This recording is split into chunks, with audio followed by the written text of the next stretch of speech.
నమస్తే SR7 TV news కి స్వాగతం। జిల్లాలో త్రాగునీటి సమస్య ఎక్కువగా ఉన్న గ్రామాలకు ట్యాంకర్ల ద్వారా నీటిని సరఫరా చేస్తున్నాం। జిల్లా RWS సూపరింటెండెంట్ గా ఇంజనీర్ ప్రసన్న కుమార్। అన్నమయ్య జిల్లా రాయచోటి జిల్లాలో వర్షపాతం తక్కువై భూగర్భ జలాలు అడుగంటిపోవడంతో గ్రామాలలోని ప్రజలు త్రాగునీటికి చాలా ఇబ్బందులకు గురవుతున్న నేపథ్యంలో ప్రభుత్వం ప్రత్యేక చొరవ తీసుకొని బోరు బావులలో నీరు లభ్యమయ్యే ప్రాంతాలలో మోటార్ల ద్వారా సరఫరా చేయడం, బోరు బావులతో నీరు లభ్యం కాని ప్రాంతాలలో ట్యాంకర్ల ద్వారా సరఫరా చేస్తున్నారు। త్రాగునీటి సమస్యపై జిల్లా RWS superintendent engineer Prasanna Kumar మాట్లాడుతూ జిల్లాలో ఎక్కువగా రాయచోటి నియోజకవర్గం, రాజంపేట నియోజకవర్గంలోని 2 మండలాలలో త్రాగునీటి సమస్య ఎక్కువగా ఉండదని, మలకల చెరువు మండలంలో 2 గ్రామాలలో రాయచోటి, లక్రెడ్డిపల్లి మండలాల్లో తీవ్రమైన త్రాగునీటి సమస్య ఉన్నదని, బోర్ల ద్వారా నీరు సప్లై కాని గ్రామాలకు ట్యాంకర్ల ద్వారా అందిస్తున్నామని, జిల్లాలోని 20 నుంచి 30 గ్రామాలకు వ్యవసాయ బోరు బావుల ద్వారా సరఫరా చేస్తున్నామని, ఎప్పటికప్పుడు గ్రామాలను పర్యవేక్షిస్తూ ప్రజలకు త్రాగునీటి సమస్య లేకుండా చూస్తున్నామని, ఇప్పటివరకు జిల్లాలో దాదాపు 9 మండలాలలో త్రాగునీటి సమస్య ఏర్పడిందని తెలియజేశారు। అదనపు సమాచారం వీడియో రూపంగా తెలియజేయడమైనది। Reporting by R V Krishna Reddy, Annamayya జిల్లా ఇన్ఛార్జ్।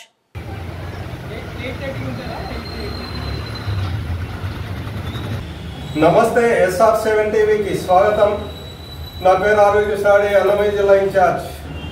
మరి రాష్ట్ర వ్యాప్తంగా కూడా కరువు పరిస్థితులు నెలకొనడం వల్ల మరి త్రాగునీటి సమస్య ప్రజలకు ఎక్కువగా ఉన్న నేపథ్యంలో మరి ఏ విధమైన మరి RWS శాఖ నుంచి ఏ విధంగా ప్రజలకు అందిస్తున్నారు అనే దానిపైన మన అన్నమయ్య జిల్లా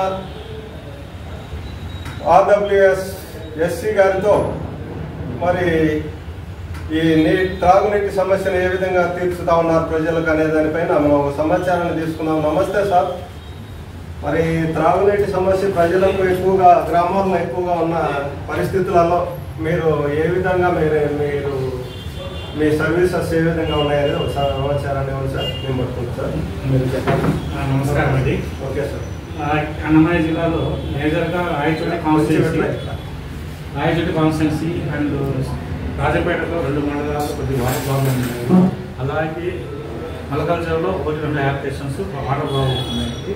major effect is Ellarapalli and Rayachoti మండలాల్లో ఎక్కువ ఎఫెక్ట్ అవుతున్నాయి। ప్లస్ తర్వాత గాలివేడి, ఈ గాలివేడు ఏంటంటే ఈ యాక్టివేషన్లు ట్యాంకర్ల ద్వారా ప్రజలకు నీరు సప్లై చేస్తాం। ఇప్పుడు మన జూన్ వరకు దగ్గర 90 నుంచి 100 గ్రామాలకు ట్యాంకర్ ద్వారా సప్లై చేశాము। అలాగే 20 నుంచి 30 గ్రామాలకు రైతుల గురించి అగ్రికల్చర్ గురించి తీసుకొని సప్లై చేశాము। సార్ మన జిల్లాలో ఎన్ని మండలాలకు నీటి కొరత ఉన్నారు? త్రాగునీటి కానీ అదే చెప్పాను, ఎన్ని మండలాలు? మొత్తం 8 మండలాలు, 8 మండలాలు, 8 ప్లస్ 1 మాత్రం 9 మండలాలు। రామాపురం కూడా ఉంది, అదే అందులో రాయచోటి 6 మండలాలు। మేజర్ ఎఫెక్ట్ వచ్చేసి ఎల్లారపల్లి అండ్ రాయచోటి మేజర్ ఇవి రామాపురంలో వచ్చి అసనాపురం, ఈ సుద్దమల్ల పంచాయతీ ఆ ఏరియాలో కొద్దిగా ఎక్కువ ఉంది। ట్రాన్స్పోర్టేషన్ ఎన్ని గ్రామాలకు జరుగుతుంది? ప్రజెంట్ మన దగ్గర ఈ రోజుకి 50 నుంచి 60 గ్రామాలు జరుగుతున్నాయి।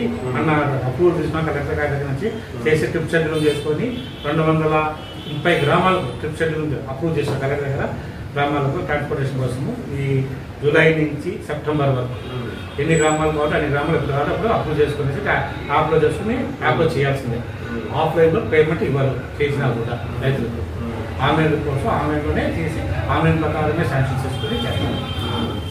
జిల్లా వ్యాప్తంగా మీరు ఈ కొత్తగా బోర్లు వేసి పంపింగ్ ద్వారా ఎన్ని గ్రామాలకు కొత్తగా బోర్లు వేసినాయంటే డీఎంఎఫ్కి కొత్తగా ఓన్లీ ఒక రాయచోటి కాన్స్టిట్యూన్సీ కింద మనం చేశాం డీఎంఎఫ్ కింద, ప్లస్ రాజంపేట కాన్స్టిట్యూన్సీ కొన్ని చేశాం। రాయచోటి కాన్స్టిట్యూన్సీలో దగ్గర 200 దాకా బోర్లు వేసాం। అందులో ఓన్లీ 40% మాత్రమే సక్సెస్ అయ్యాయి, మిగతా అన్ని ట్రై అయ్యాయి। ఎందుకంటే 1000 అడుగులు వేసినా కూడా నీళ్ళు రకం దానికోసం ప్రస్తుతానికి అయితే బోర్లు వేయడం లేదు సార్। మీ శాఖలో కొంచెం కొన్ని పడని వాళ్ళకు కూడా మోటార్లు ఇచ్చి బిల్లులు చేసుకునేది కూడా కొంచెం ఆగపడుతుంది మండలంలో। ఒకసారి అలాంటి గ్రామాలు ఎక్కడ ఉంటే ఇవ్వండి, మేము దాన్ని వెరిఫై చేసి దాన్ని యాక్షన్ టేకప్ చేసుకుంటాం। అలాగే మన పర్మనెంట్ అడిగారు మీరు, పర్మనెంట్ సోర్సెస్ ఎలా చేస్తారు, ఎలా సాల్వ్ చేస్తారు అనేది మనకు అన్నమయ్య జిల్లాకు తమ్మలపల్లి పీలేరు కౌన్సిల్ రాయచోటి కాన్స్టిట్యూన్సీకి వాటర్ రేట్ శాంక్షన్ అయింది 2370 కోట్లతో. అందులో రాయచోటి కాన్స్టిట్యూన్సీ 300 కోట్లతో మన ప్రాజెక్ట్ శాంక్షన్ అయింది. కాంట్రాక్ట్ టెండర్ అయిపోయి ఆ సర్వే కూడా ఆల్మోస్ట్ 90% కంప్లీట్ అయిపోయింది. ఇంకా వర్క్ నెక్స్ట్ మంత్ కానీ స్టార్ట్ మొదలు పెట్టాలి. మనకు Rayachoti constituency Rayachoti constituency Chintapalli and వీరపల్లికి సోర్స్ వచ్చి వెలుగు రిజర్వాయర్ మనం తయారు చేస్తాము. ప్రస్తుతం అయితే ఈ 6 మండలాలు కలిసి 300 కోట్లతో చేసి 2 years లోపు కంప్లీట్ చేసి పర్మనెంట్గా సాల్వ్ చేస్తాం. మరి పారిశుద్ధ్య పరంగా మన జిల్లాలో ఏ పనులు చేపట్టారు? పారిశుద్ధ్యం ఇది డీపో గారు చూస్తారు. మీ పరిధి కదా? మా పరిధి కదా, డీపో గారు. ఓన్లీ మేము శానిటేషన్ అంటే పేరు ఉంది కానీ ఓన్లీ జస్ట్ మాట్లాడండి. డీపో అయితే శానిటేషన్ పంచాయతీ సెక్రటరీస్ ఉంటే అంత గర్వంలో డీపీ. Okay, thank you sir. Okay.